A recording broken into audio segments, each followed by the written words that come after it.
5-minute penalty to Chicago, a game misconduct, and then Manson having words with Steven. And now Butcher gets into it. We're going to have a brawl, folks. Stand by.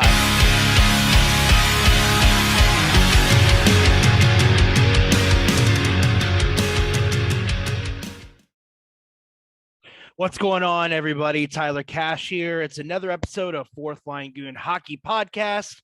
'Tis the season. The snow is somewhere out there in the world. It's not on the west part of the continent, that's for sure. But chilling here.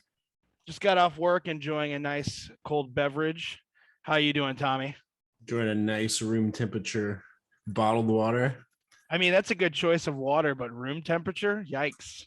Hey, goes down easier in my opinion. Yeah, I noticed that. Like you're like a serial killer. When I stayed with you, you had just like the pitcher like chilling in your kitchen, not refrigerated or Dude, not. like, How about that? When's the last time you chugged like a big giant glass of ice cold water? It just like sits in your stomach and just feels gross. I mean, I get you chug a beer, but it's different. At least you burp with a beer. Nothing comes up when you chug water. No, like I chug an ice cold water every morning when I wake up. Like Speaking of psychopath, I keep glasses. Look at how watered down this beer looks in my camera. I keep like ice cold glasses in my freezer at all times, like a goddamn alcoholic. What are you even drinking? Coors? No, Bud Light. Always Bud Light. Okay. But I guess we could kind of hint towards it. We can't announce it yet, but we do have ourselves a nice new sponsor for the new year that we can't talk about yet, but maybe they'll be the hint is maybe they'll be sending us some nice cold beverages so we don't have to drink the watered down shit, huh? Yeah, I'll gladly drink a cold beer on our podcast here for sure. Okay, there we go. Yeah, you got to stop with the room temperature water. I'll drink some room temperature warm beer. How about that? You know, you're supposed to drink beer like that. That's like how it's supposed to be consumed, is room temperature. And it's supposed to always stay like in a like cool, dry spot with no light. That's why they say like out of the keg is like 100% the way it's supposed to be consumed. But yeah, not for me. So this episode is kind of a sad, gloomy one. As I was looking over my notes, if it were a Christmas movie, it would be Iron Man 3 or something along those lines. Let's not really beat around the bush here. Let's talk about the league going into another pause. They announced today, I guess, was the official announcement that they're going to pause all operations, including practices, starting tomorrow night. I'm assuming midnight. There's no set time, but it's going to go until the day after Christmas. I think it was something like 90 plus players tested positive and were in COVID protocol. Less than half the league were unaffected by it, but there were still a lot of guys that were at least testing positive. So they decided to postpone it so that these guys weren't going to be stuck across Canadian borders during the holidays, yada, yada, yada. I guess the big question here is people are wondering, is it really only going to be a week-long break? Or are we looking at something that's just going to blow, out of proportion? Well, you look at it, right? Like, let's say, okay, so they're playing, like, there's a game tonight, there's 2 games tomorrow, right? And then let's say there's a league-wide shutdown here, start the 22nd for everybody. Just say start the 22nd, right? That's if you go until the Winter Classic, which is just going to be, assuming that still happens, it's outdoor. I'm assuming it probably will. That's 10 days. So that's the quarantine factor for COVID anyway. So you go a full 10-day pause, everything would reset. And then, yeah, you're good. And to speak to it more, I think as of like this afternoon, it was 119 players in active protocols, over 16% of the NHL like active rosters. 23 teams have at least one player in protocol, 5 head coaches, 42 games postponed, 9 teams have facilities closed, 19 teams have no games until after Christmas. So that's changed, I think, even more so in the last few hours. But yeah, I mean, I get why, but yeah, I mean, it makes sense. Like if you stop it here and you're able to push stuff until the new year, maybe, because I think that's probably where it's probably going, where it's like, if you pause from just a week, I don't think it solves the problem. But if you go for a full 10 days, which would be right at the new year, I think that puts it in a spot where you can then unfortunately say, yeah, sorry, Olympics are happening. But good news is we got through this push and now we have the Olympic break to make up these games. Yeah, that was part of the announcement as well, is that they aren't going to be sending their players off to Beijing for the Winter Olympics this year, which is no surprise. I think we might have even talked about it on our last podcast. They were going to be looking at a 3 to 5 week quarantine if they test positive over in a foreign country. They were going to be holding their teams back. They're going to be away from their families.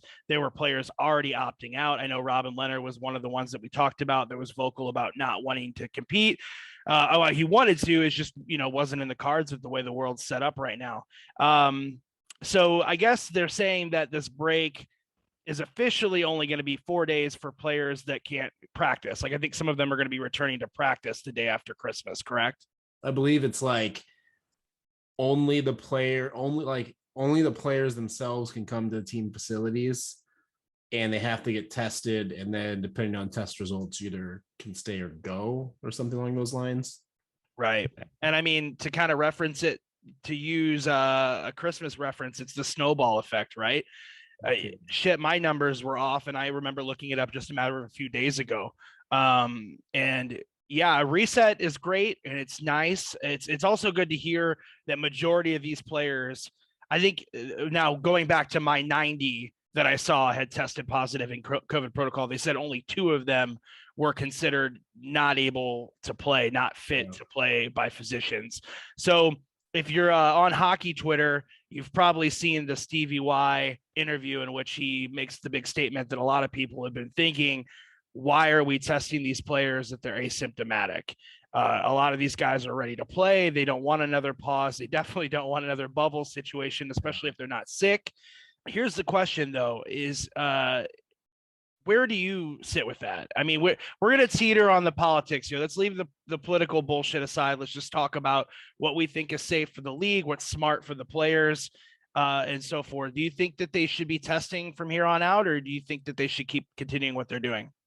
So let's look at it this way, right? I mean, I would say if you're just gonna look at it from a simple level, every major professional sports league that's going on right now, football, NFL, NBA, NHL, if you even want to lump in like soccer, like English Premier League as well, like all of these leagues basically have, like, except maybe 1 or 2 sticklers, like a Bertuzzi on the Red Wings, like, you need to get vaccinated. And like, if you get vaccinated, we're not gonna have these protocols, we're not gonna have these lockdowns, you're gonna play. And then every single team has done it, maybe 95%, maybe mostly 100%, whatever the case is. And you're still having these major outbreaks in terms of you're testing positive, but I'm feeling fine. So like, I get it from the perspective of like, oh, if you test positive, like, consider the folks maybe that are going to the games that could get it and spread it, or consider the, family members you could spread it to or whatever. But like, yeah, at that point, I'm like, odds are, I'm assuming if a professional athlete is getting the COVID jab, most likely their significant other and family, if eligible, are probably getting it too. But again, yeah, the way I see it is, it's like you have these mandates in place and they're meant to stop these situations of having to shut games down. And then no one wants to come out and admit, yo, we fucked up. This isn't doing anything. Like, it's not just our league. It's not just their league. It's every league that exists right now. Right. So it's a situation where, yeah, I mean, I think it comes down to, if you're having symptoms, you need to get tested. And like, I don't feel like there's really a way of hiding that, in a sense of, you come in and get a daily test, you're probably getting checked for a fever, or, so-and-so was coughing a lot in the locker room, or, whatever the case is. Like, I feel like to a degree, even if you want to play honor system, some of that's going to be pretty difficult to hide. But then the flip side of it is like, oh, you're in game 7 of the playoffs and Alex Pietrangelo is now coughing a bunch, but no one on the team saw anything, so we're not going to say anything. And, what do you like? It's a fine line. Like, that's the way I look at it too, is there's all these what if scenarios that come into play. How do you combat that? So I think that's something the league, now the NHL, needs to figure out, but the rest of these professional leagues as well. And just, yeah, come to agreement. I think the simple solution is, if you're asymptomatic, like, move on. And if you have symptoms, like, it makes sense to go through it, I feel like. Do I feel like if you have symptoms, you should necessarily have to go a week and a half to, 2 weeks before you can come back on the ice? Not necessarily.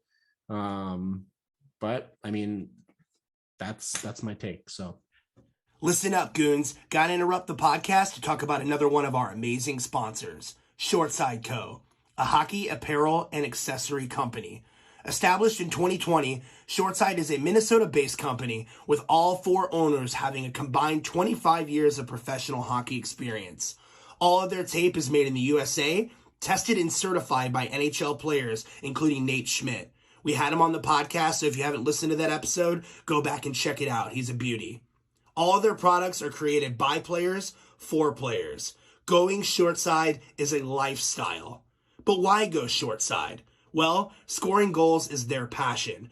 There are many variables that come into play in order to score a goal high on the short side, but it all starts with a perfectly executed tape job.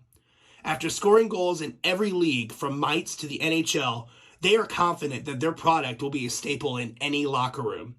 For individuals and organizations looking to join the Shortside community, go to www.goshortside.com. It's an illusion of safety, but honestly, if they were concerned about that, then they wouldn't be letting players like Bertuzzi continue to compete without being vaccinated, because at that point it is about player safety. Yeah. And that's where it's really hard, and that's where it gets tricky, because not every single one of these players are vaccinated. I mean, 99.9% are, and that's what's important, right? But at the end of the day, you really have to contain it to a situation where these guys know what they're getting into. This is their job. They are trained athletes. Their bodies are their work tools, if you will, and they need to take good care of them. And if they get sick, they need to be responsible for that and act accordingly, and work with these team physicians and doctors. And as you said, if you got a fever and you're showing symptoms and you test positive, I mean, that's just, at that point, it's just wise thoughts to keep them away from the rest of your team, because you just don't want anyone to feel bad anyways, whether or not it's COVID, the flu, or even just a cough. What's interesting though is in my take is they should force some sort of vaccination, which is something that I'm actually not for outside of that. I think it should be everyone's choice, but it's also an elective to have this job. You play for the NHL. If this is their requirement to play for the league, you should do it for the safety of your teammates and for the other people that are responsible for your job. But I also think if you're forcing some sort of vaccination amongst these players and they all agree to do it, then it should be a scenario where if you're asymptomatic and you're feeling fine, you can play, but otherwise, just stay home. It just seems like, I feel like I'm churching it up and making it sound like it's something crazier than it is, to just, hey, look out for the safety and well-being of yourself, your players, and your opponents. I don't understand how it's more difficult than that. And I'm sure these guys are just as frustrated to be feeling perfectly fine and not being able to work. Yeah, and I think it simply comes down to the fact that, again, it's in political, is what it is. It's like the vaccination has basically been said, to a lesser degree, what is it, whatever the percentage is, it's gonna maybe prevent someone from getting this virus by X%, which is pretty low, but the goal is to stop serious symptoms and to stop people from being hospitalized and having to stay at home on their bed because they feel exhausted. And that's what it's done, and that's what it's doing with these players, because again, as you can read, I think it was Bo Horvat or whatever on the Canucks was yeah, I'm glad we all are vaccinated because of this outbreak. There's one guy that probably shouldn't be able to do anything, but everyone else feels totally fine. So what do you want us to do? So in that sense, it's doing its job. Yeah. So exactly. So it's this is why we got it, but we're going to constantly test and then quarantine me, even though I feel fine. Or like I said, for example, just as a Blues fan, Bennington's yeah, I had a head cold for 2 days and I had to sit around for a week. What do I do? I gotta find shit to do because I can't do anything hockey related. So, and I guarantee you these guys have fought through way worse illnesses and injuries. It just comes with the job. Yeah. And yeah, I mean, I hope they figure it out, but it sounds like they're going to go back to testing.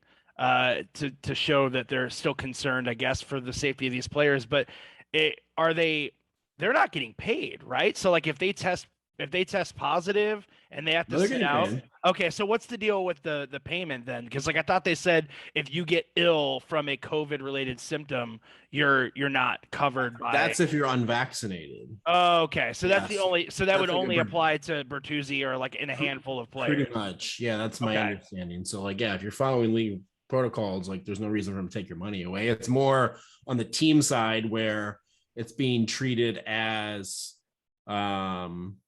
I guess an illness versus where it's like, oh, I could have bad food poisoning and be ill for a day and miss a game and come back versus you're physically forcing me to sit out for 10 days at least and you're giving my team no cap relief. Yeah. Which yeah, again was that whole situation where the Blues, it was from like November 24th to like December 12th that the Blues didn't have a full roster. They couldn't put on the ice because the stupid rules are, oh, you have to play short before you can emergency call someone up. And then we would do that. And then that same game, the Blues would get someone injured. So they'd call someone up who was already injured because someone else got injured. You couldn't call someone up. So you played again without that person. And then you do that. And then someone else gets injured. And it's just a fucking snowball effect. But that's Was it the Islanders? Was it the Islanders that played with like 11 forwards and 6 deep or something like it? It was like 17 players. Yeah.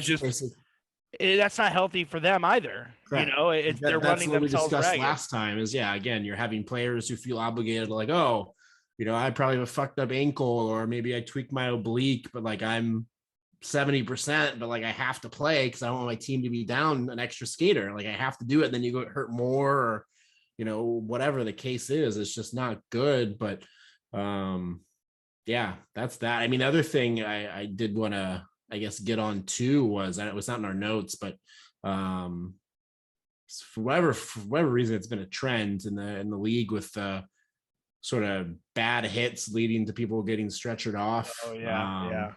You obviously had Kyra on the Blackhawks who got hit, and that was it was a clean hit on him, and it led to him being taken off the ice, and then. I think the most recent one was yesterday or the day before, Tanner Caro of the Stars, where that one was pretty bad. The guy just had him lined up for a good 2 or 3 seconds and was just waiting for the puck to like be in his skates where he blew him up and then hits his head and then gets stretchered off. And then I don't know if you saw the post-game presser with Pavelski. Yeah, he was tearing up. Yeah, where he was just like breaking down. So I mean, yeah, that's obviously stuff for whatever reason is cropped up back to back between those two. And then the Jason Spezza, like knee to the head of the guy who's like, down on the ice. Like it's been a lot of dirty stuff going on, but I think there's also a lot of discussion around we need to stop these dirty hits in hockey.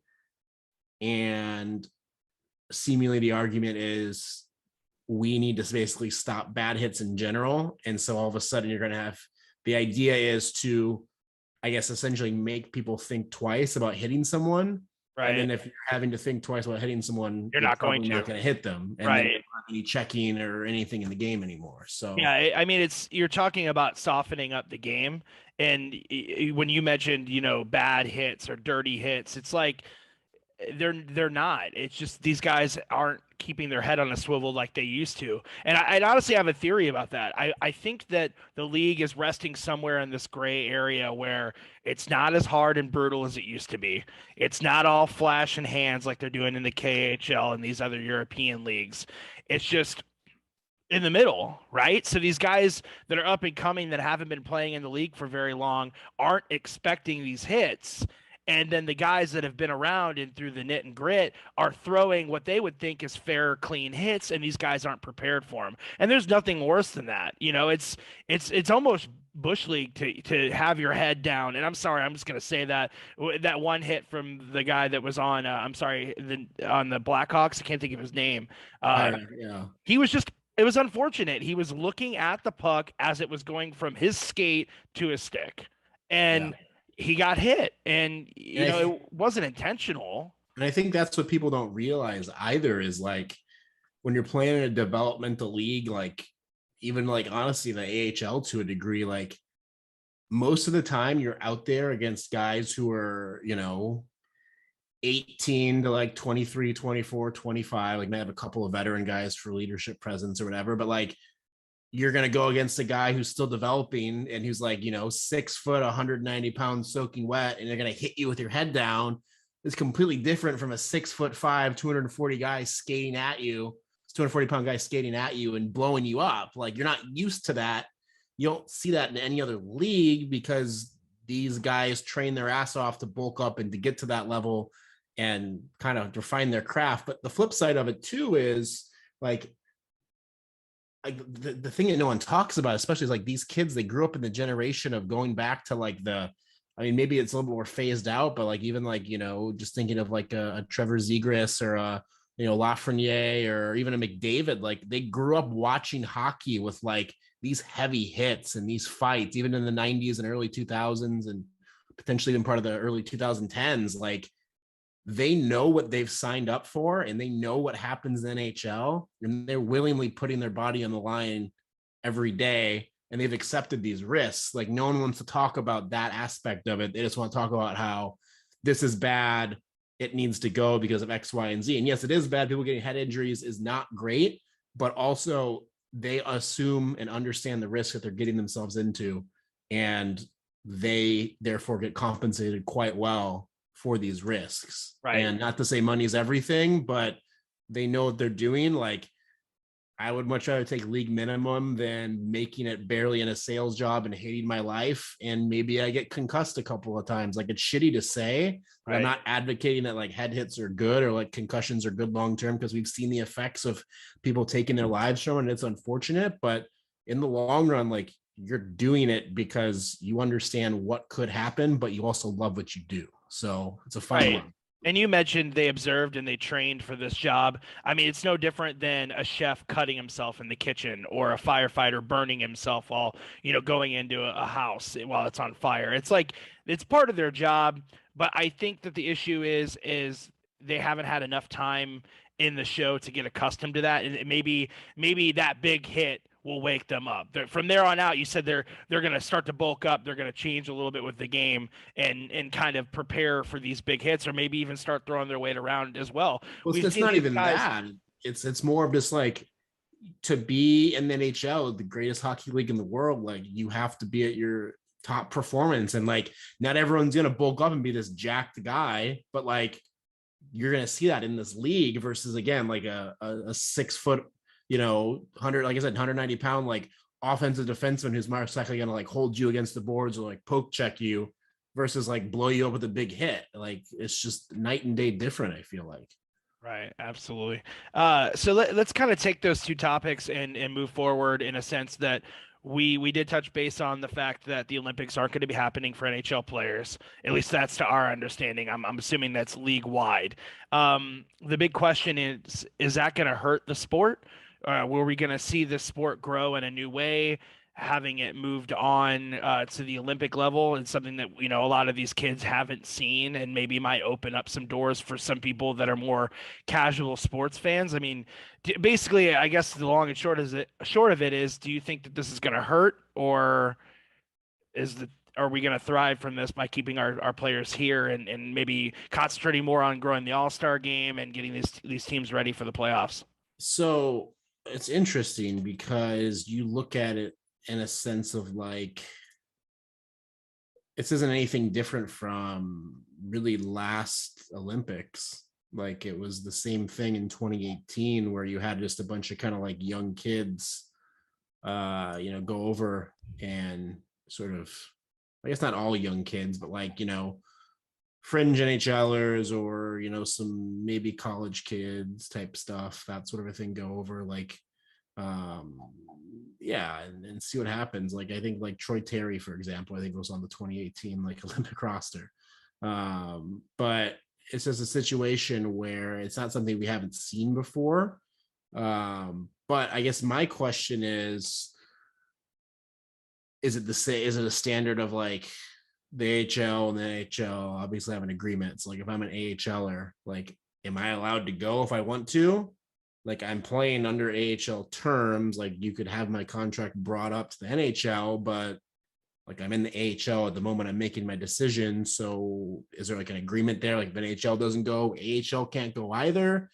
Like I don't know. So I wonder, but yeah, I mean, it's one of those things where it's obviously a situation where you're very rarely do you get to see the best players of every country, play for an Olympic medal. And like, it's a cool thing to see. Like, and it's one of those things everyone kind of gets their sort of, fantasy like GM where it's like, oh, I can put all these guys on one team and have turn off the salary cap and have a roster that pays $200 million a year. And, my fourth line is a center of Ryan O'Reilly or, something crazy like that. So, I mean, it sucks if it doesn't happen, but it also makes you wonder, like, let's say hypothetically speaking, if the Olympics were held in like Vancouver again or somewhere in, like Minnesota or something like that, like, would we be having this conversation still or not? Like that's what I wonder. And probably not. It's just the fact that it was, in a different country that's going to take a big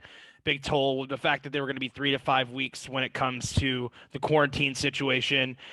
I think the big ordeal is the fact that we're getting in a situation where the main priority is to finish an 82 game season for the NHL, to get it back on track, to get the money flowing for these clubs and get the all the spotlight back on the NHL, right? I think sending these players off to the Olympics, it wasn't going to do that. It was a beautiful idea. It would have been fun, like you said, playing fantasy GM without any sort of cap limit and to see what these guys can do. But it seems almost like it was too good to be true. And personally, I think it's rad that we're going to see a lot of these guys have another platform. These more unknowns that don't play for the NHL, we're going to see these guys have an opportunity to shine. Like you said, some young guys, some fringe players, some college dudes. It's their chance to really show the world what they can do. But not only that, it's giving them the opportunity for these scouts in these leagues to see what they're capable of, because we missed a whole year of that. And that's going to affect the drafting of the NHL for years to come, because these kids weren't really like, hey, look what I can do. Look what I could do. It was really just hearsay or what they were doing on like a high school level. It wasn't much of anything as far as tournaments go to bring to light. And what better way than the Olympics? I would assume that the AHL is going to be good to go. I mean, that would be really messed up to be a fringe NHLer that knows you're not going to get the opportunity to get called up, but you get the opportunity to go play for your country, and that puts you in a shitty situation. That seems unfair to me. Yeah, I agree with you. So, I mean, yeah, it's one of those things where we'll see. Obviously, it's a lot different of a situation when it comes to, the whole COVID situation as opposed to 2018, where it was like a difference between the NHL and NHLPA not agreeing. They obviously came to an agreement here. It's just shitty circumstances. A fun trivia fact that I was remembering was looking up, because I'm like, I think I remember who won in the 2018 Olympics, but I forgot it's technically not true. Do you remember who won?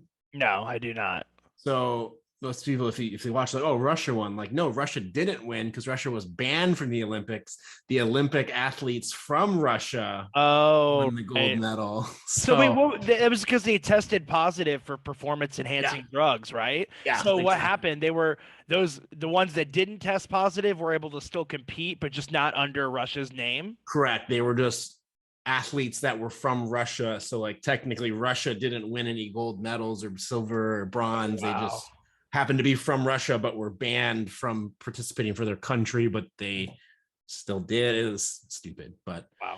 Hey, what's up, everyone? We're interrupting the Fourth Line Goon Hockey Podcast to talk about one of our awesome sponsors.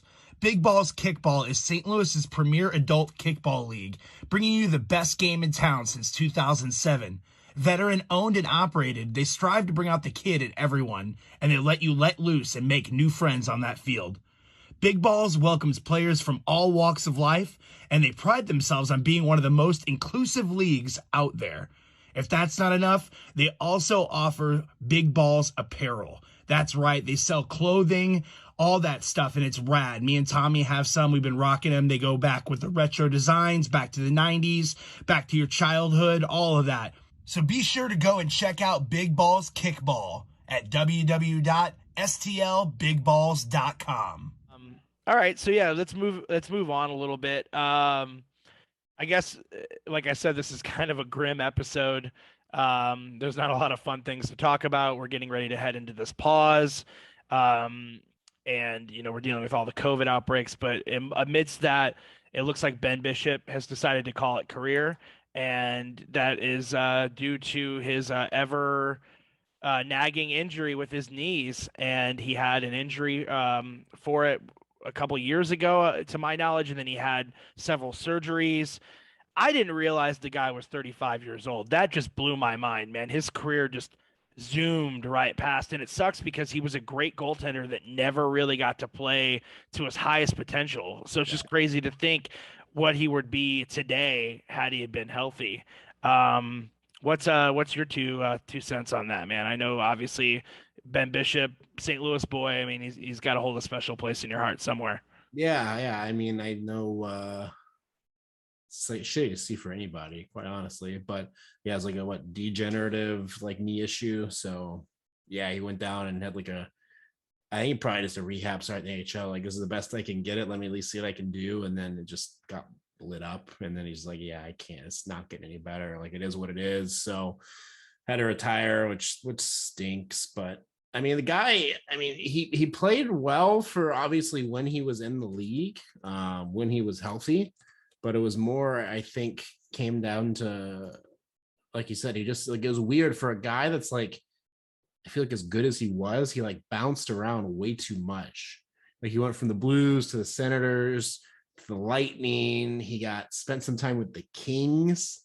I don't even remember that. I obviously remember Tampa, and then it seemed to me that he went from, was it not Tampa to Dallas? He went to the Kings, then Dallas? Yeah, I think he got traded mid-season to the Kings or something along those lines, which was, weird because I like, it barely registers in my head. But yeah, then went to the Stars, and like, I mean, it's crazy to think that like his second to last season, dude had a 1.98 goals against and a 0.934 save percentage. Like, I mean, he played nuts. Right. And like, he was obviously lights out in that series against the Blues too. That was the year with the crazy overtime game 7, and like no one could score. It took a crazy bounce and a crazy, situation for the Blues to win that game. But yeah, I mean, and then you just kind of go down and have a knee issue and it just, you can't fix it. And it sucks. I mean, yeah, dude had a hell of a career, just for whatever reason, just kind of fell off, and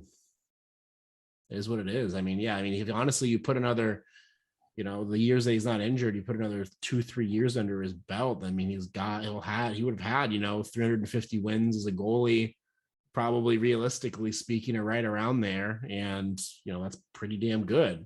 He just happened to like, Blues drafted him and then never got a chance really with the Blues, and then traded him to Ottawa and bounced around there for a bit. And then, at that point he's hitting his like mid to late 20s, I think, or like 25, 26.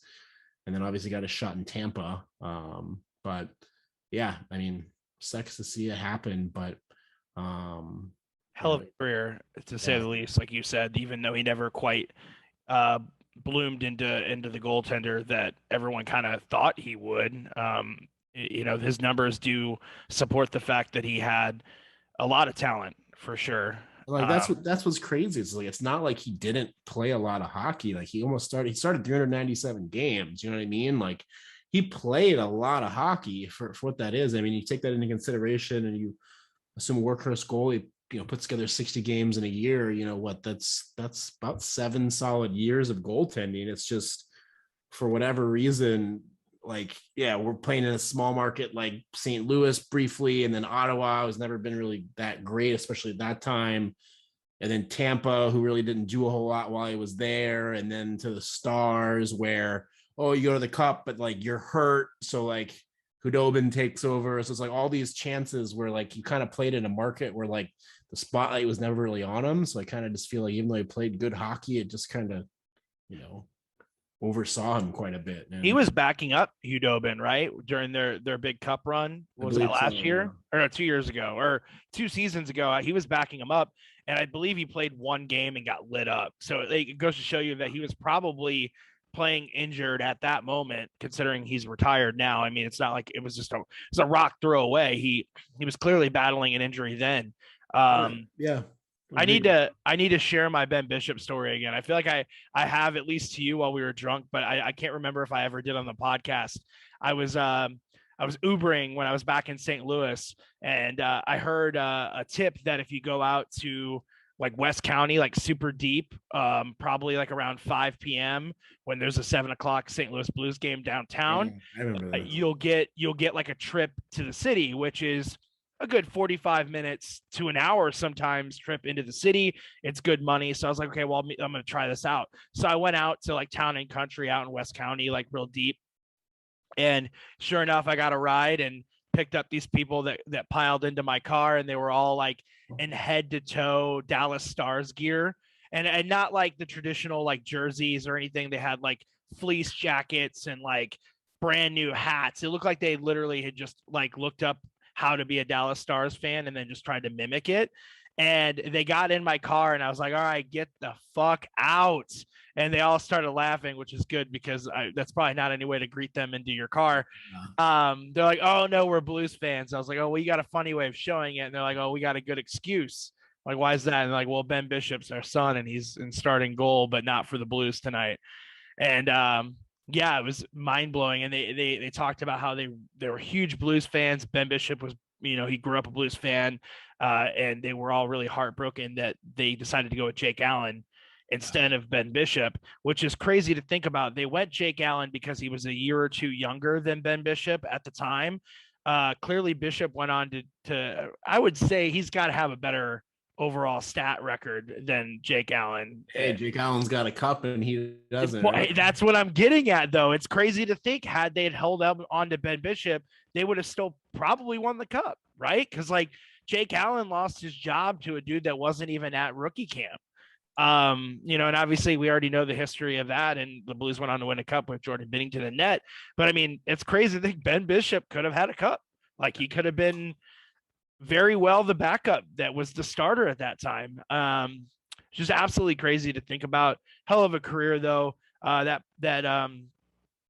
post game, but they interviewed him, and man, he thanked his teams, he thanked the fans, and it choked me up as well, man. He had some tears flowing, and seems like a really good dude. I'm sure he's got a job somewhere waiting for him, whether it's with the Dallas Stars organization or the St. Louis Blues.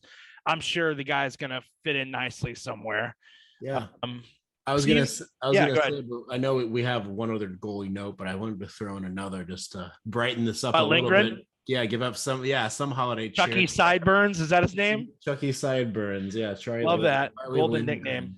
Yeah, it's literally, it's like another, like, what's going on here? Like, literally Blues fourth string goalie. Like, the only reason that he is even called up to begin with is the stupid circumstances where it's like he's making league minimum, but our actual third string goalie, Joel Hofer, he's making slightly above league minimum, which would be okay. But because in a rookie contract, there's all these incentives that are added in.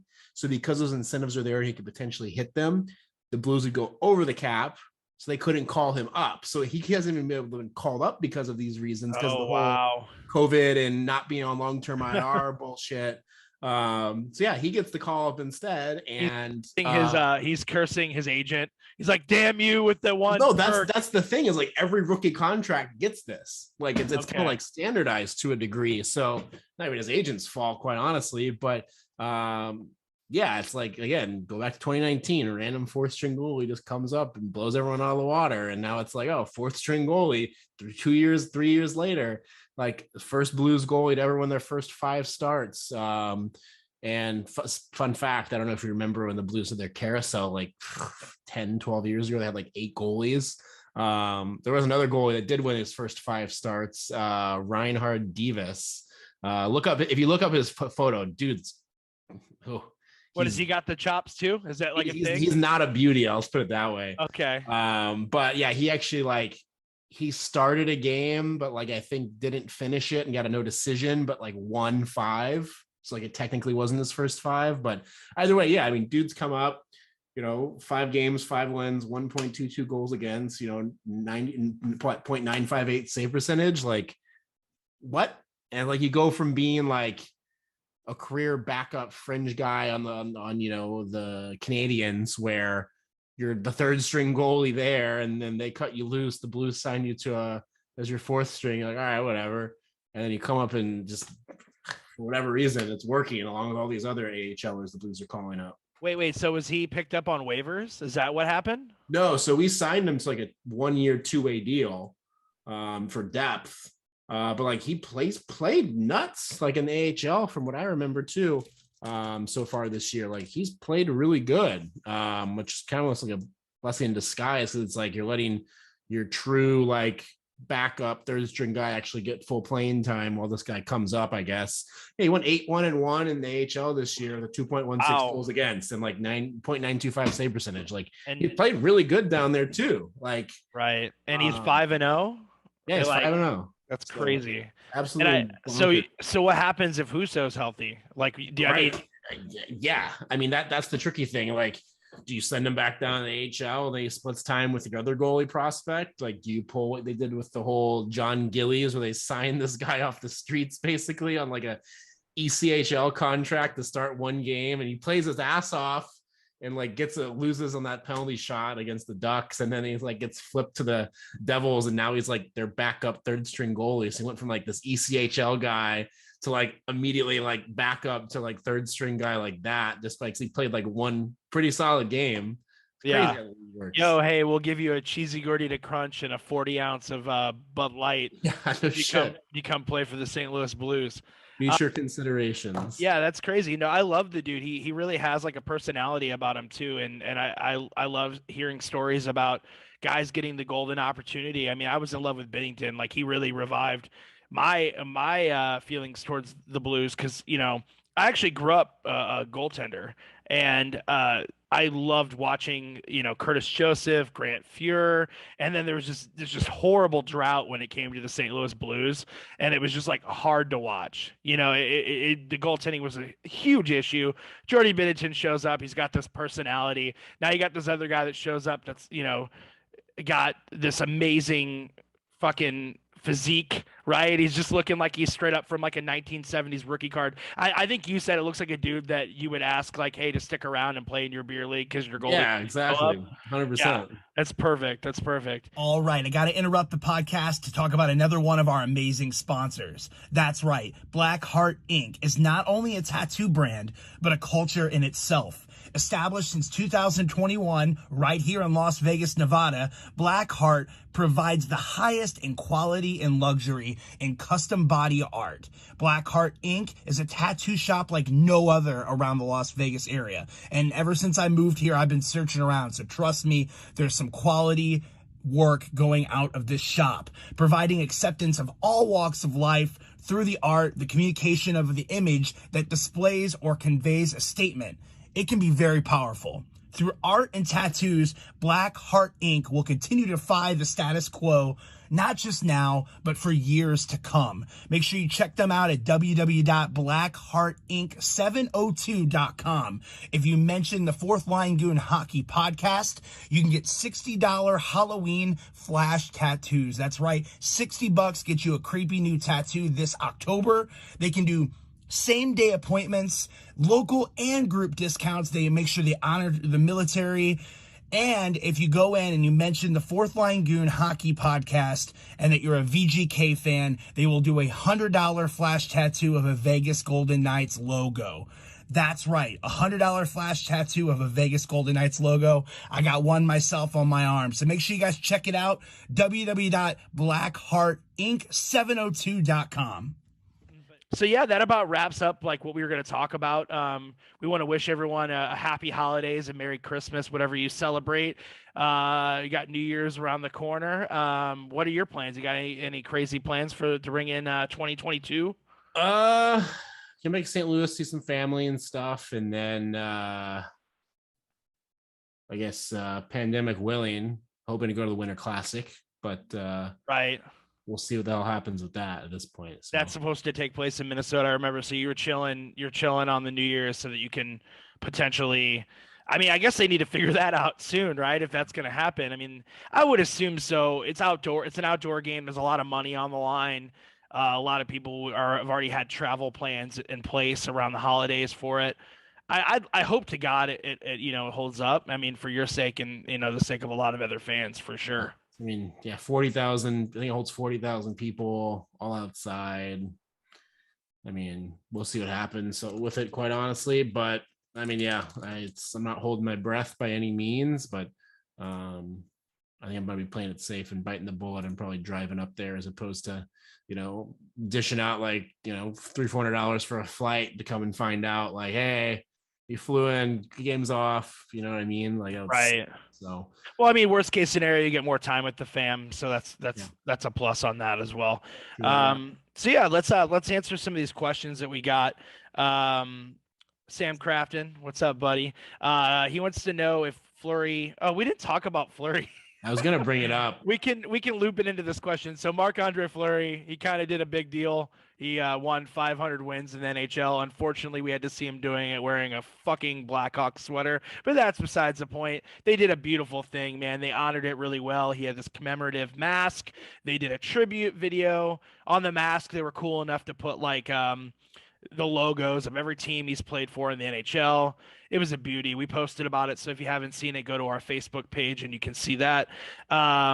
But yeah, so he hit 500 wins, which is a milestone on its own. I think that puts him in fifth of all time wins, something like that. Like he joined the ranks with like Brodeur and Waugh, which is like crazy, to think that you're right there. Third all time. Third. Okay, yeah. So who's ahead of him? Is it Brodeur and Waugh? So Fleury now has 501, Waugh with 551, and then Blues legend Martin Brodeur with 691. Okay, so he's not touching Brodeur, but the real question here is Sam wants to know, will Fleury finish the season with the Blackhawks? I'll chime in first with my take here. It depends on if they're in a playoff spot. That's for damn sure. But if they're not, I don't know, man. Did you read that article that Fleury's wife wrote about him? This beautiful thing about him winning the 500 games. Did you see it? Yeah. Okay. In there, it kind of felt like the beginning of the end. Like, I'm real proud of you. That 500 game milestone was like such a huge thing to him. Like, it had been in the back of his head since he hit 400 wins. I think that's his closure. I think that in his head, he hit that 500 win milestone. He's in the third of all time. He's probably not going to touch the number one. Could have potentially touched number two, but yeah, to me, I think that was the beginning of the end for him. I think he's got this idea in his head that this could potentially be his last season, maybe one more if Pittsburgh comes calling or the right team comes around. He's not going to want to uproot his family again and move them everywhere, across the country or into Canada. Yeah. I think it's the beginning of the end, like I said, and if he gets the opportunity to go to a team and even as a backup, at trade deadline for somebody as they're making a deep playoff run, then yeah, I think he would want to take that. Why wouldn't the Hawks want to get, a second or third round pick out of it, for holding on to him? I could see him finishing out the season with somebody that's a strong contender for the cup again. Yeah. I mean, who that is to be determined. I feel like, I mean, that's the tricky part too, is like obviously it's like everyone thinks, oh, Fleury, Pittsburgh, match made in heaven to go back and finish out there, right? But it's like fucking Tristan Jarry has played his ass off as a fucking 1.9 goals against and like 93 save percentage after blowing up in the playoffs with half of his team not healthy. Yeah, right. So it's like, you just tell your future starter at this point, like, hey, F you, take a back seat to Fleury because I said so. Like, I don't know. Also, I don't think the GM's not there anymore that, drafted him. So maybe that makes it less unlikely.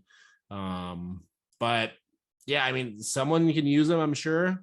Who that's going to be is going to be interesting. And it's also comes down to, yeah, I mean, he's got a modified no trade. So what do you do with that? Like, I mean, could the Blackhawks pull a situation where it's like, oh, you gave me 10 teams I'm going to flip you to one that's not in the playoff spot because they were the highest bidder. Like, I highly doubt it. No, yeah. I mean, he's going to waive that for the opportunity to go win the cup one more time, even if it is as a backup. What's actually really funny to think about is it's been brought up, obviously, as pretty much a joke, but you're responsible for only the cap at the trade deadline for the rest of the year, Right. which Fleury, I think, was at the 7 million mark. So that would shed quite a few dollars off of that. Like, you could, in theory, So that's what I'm saying. So like at that point, like 2/3 of the salary is gone, and then you retain half of that.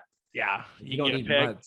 So like honestly, as crazy as this sounds, because like if there's any Pittsburgh fans, like this would be like the biggest like eyesore for them. It was like, I feel like if there's a spot that makes sense for them, if the numbers can work out, I think it's the Capitals. Oh yeah, They got two young goalies who are only playing okay. yeah. And like you're in a playoff spot and you bring in a Marc-Andre Fleury, who's like, again, Pittsburgh was always like Washington's rival when it came to the playoffs this last like decade, it seems like. And then for him to go over to the dark side, could you imagine like a Capitals Penguins like playoff matchup, but Fleury is playing for the Capitals? Right. Not the Penguins. I think that'd be wild. I mean, Edmonton makes sense to me. And as we spoke on the last episode, how wild would it be round one Edmonton versus the Knights? And you got Fleury on the opposing team. That's crazy. The way the Oilers are playing lately, are they even going to be in a playoff spot come trade deadline? Yeah. I mean, I just kind of wanted to throw this out. Not a big deal. The Knights are sitting pretty on top of the Pacific Division. And I believe they're only a few points out of the top of the West as well. So that's fun for a fan to see when everyone's healthy. So, but yeah, like I was gonna say though, hey, like, go ahead and drop Brossoit, get somebody to pick him up, and let's get Fleury as the backup back in. Come on, I mean that'd be like a total WWE move, right? Like give away Fleury for nothing just so you don't have to pay the cap hit, and then get him back for like a second round pick just so. Come on, that's big dick energy. Like seriously, if a GM could pull that off, well, I guess the question is, would the league even approve it? I don't know if the league would approve that. Why wouldn't it? You got rid of him, you got him back at trade deadline. It's the same situation, it'd be the same contract, right? But you wouldn't be responsible for the cap hit. I don't know if that's legal, honestly. Because you could because like that'd be theoretically saying like hypothetically, let's say Fleury made $10 million and he got traded to the Blackhawks, and then come trade deadline, it's like, hey, wink, wink, we want him back. We're going to give you something for him, but you're going to retain half of the salary at the trade deadline. I don't think it's a legal thing. Well, I mean, if they could pull something like that off, that'd be wild. That'd be some definite wrestling soap opera scenario right there. It'd be nuts. Yeah, not holding my breath. My vote is Edmonton. I think if they're in a playoff spot and they want to add a goaltender, I think Fleury's the way to go. You got a little bit of time to kind of see if he still has it on your team. Their issue's always been goaltending. But yeah, I think my final answer, Sam, is I think he does go somewhere. What about you? What's your final answer? I mean, I think it makes total sense, because I think it's a situation where I think it comes down to, in my mind, if I'm him, it's like, cool, I'm on this year, I'm making a cool 7 mil. Like, yeah, it's in the situation I necessarily wanted to be in. Like, enjoy it while I can. Like, I'll go and try and win a cup, whether it's a starter, whether it's a backup or whatever. And then if next year there's a perfect situation where I end up at whether it be a Vegas or a Pittsburgh somehow for like one more year as a last hurrah, like maybe I do it. Like, who knows? And I know that there's still very many Vegas Golden Knights fans out there that are praying to hockey gods that there's something that happens there. I think there's a better chance he comes back to Vegas than Pittsburgh, even though he did have the sword in the back per se. Pittsburgh doesn't seem like the kind of organization that likes to do things like that, because considering we saw Yager, who's still like, I think he's still waiting up at night, looking at his phone, just waiting for the opportunity to have that like 1 day contract so that he can finally retire. Like, it's just like the devil on his shoulder, so to speak. But so yeah, we appreciate you guys checking out this episode. It's been great. We got 2 more interviews that are going to be dropping in the new year, along with the announcement of our new sponsor.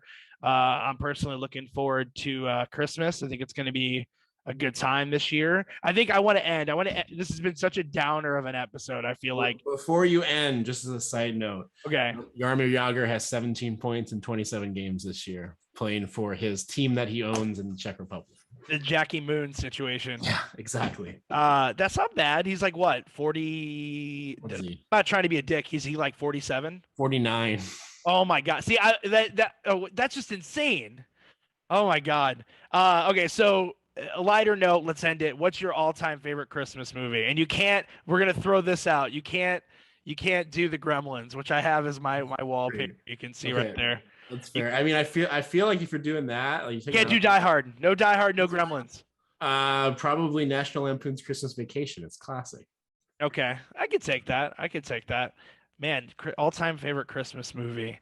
And we're not gonna talk about Gremlins, and we're not gonna talk about Die Hard, which I'm not a huge Die Hard fan, but that's for another episode. Dude, I'm gonna get a lot of shit for this, but I love the fucking Jonathan Taylor Thomas Disney Christmas movie where he's like dressed as Santa and he's got to go cross country to get a Porsche for Christmas. It's like him and Jessica Alba, who's like a total babe in it, and it's just I don't know, it's awesome Christmas movie, and it's on Disney Plus. So is it I'll be home for Christmas? I'll be home for Christmas. Yeah, it's great. It's got an awesome soundtrack. It's got the Blink-182 Christmas song. I feel like it came out like around the time that all the American Pie movies and shit were like, or maybe right before that whole like 90s, early 2000s, like, comedies came out, and I love it. So if you haven't seen it, it's on Disney Plus. That's probably my go-to. Or Reindeer Games, starring Ben Affleck. That's a good one. And Gary Sinise, and you see Charlize Theron go full butt-ass naked, that's insane. Anyways, happy holidays, everybody. Make sure you're following us on our socials, which we'll drop below. And happy New Year, and we're really excited to roll out these interviews and some more content here in 2022. Shit, dude, 2022. That is so fucked up. Anyways, to end on a note, I saw something where it was like rolling into 2019, where it was like John Travolta in Grease driving his convertible with the chick, and then it's like going into 2022, and it's him in Pulp Fiction driving Uma Thurman, who just came back from her, overdose. Oh my god, yeah, like that's rough couple of years, but yeah, happy New Year's. Happy New Year's, everyone. Merry Christmas, and cheers with my empty glass. Take care, everybody. Later, guys.